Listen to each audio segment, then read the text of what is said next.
hardcore PC gaming is no longer limited to the realm of large, bulky notebooks. Case in point, we have the Razer Edge Pro, and Cherie's going to walk us through it. So, Cherie, what can you tell us about the Razer Edge? Well, what I can tell you is that it's a 10.1 Windows 8 tablet, and it comes chock full of specs. So we're talking about Core i7 processor, 8 gigs of RAM, and a 256 gig SSD, and NVIDIA discrete graphics. So it basically is pound for pound the world's most powerful tablet, which is really awesome. So if you want to do your productivity stuff, you can just use this like a regular, normal Windows 8 tablet. There's the modern screen, there's the desktop.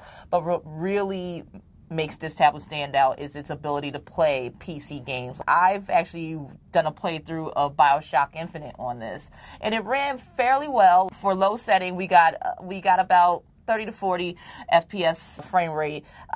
You're not going to get, we can get up to medium, we can do a little bit of high, but when you get to that very high and ultra, that's where it starts getting that tank out, and it starts looking like a flip book. So you really don't want to do that, but like I was very pleased that it was able to handle games like that and Batman Arkham City, which you know is really graphically taxing. Right. But you actually don't play it like this. Like who's gonna do a touchscreen run through of Batman? Or so what Razer has done is they've included this nifty docking station. It comes with these 2 handlebar controllers, and as you can see, dual analog sticks, D-pad, back, select, face buttons, and here you've got your traditional bumpers and triggers. So anything that you can do on your PC, you can do here, but with console controls, which is really cool.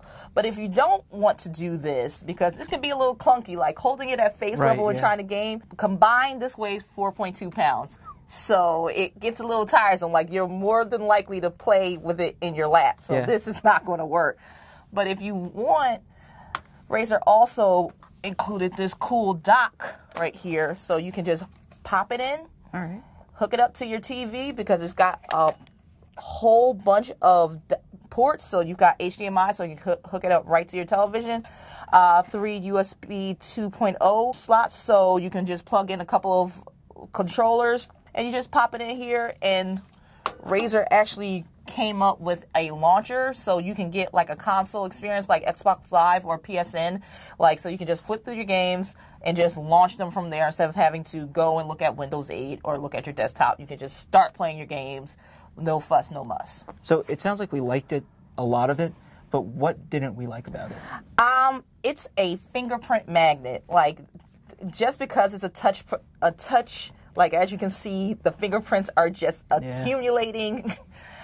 The weight is a little troublesome, especially if you're doing this. You're not going to be, you have to use it in your lap.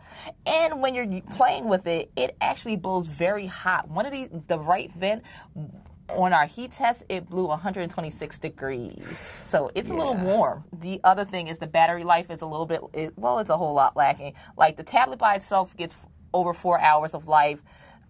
We are still running the actual, our laptop battery test with it in the gaming dock.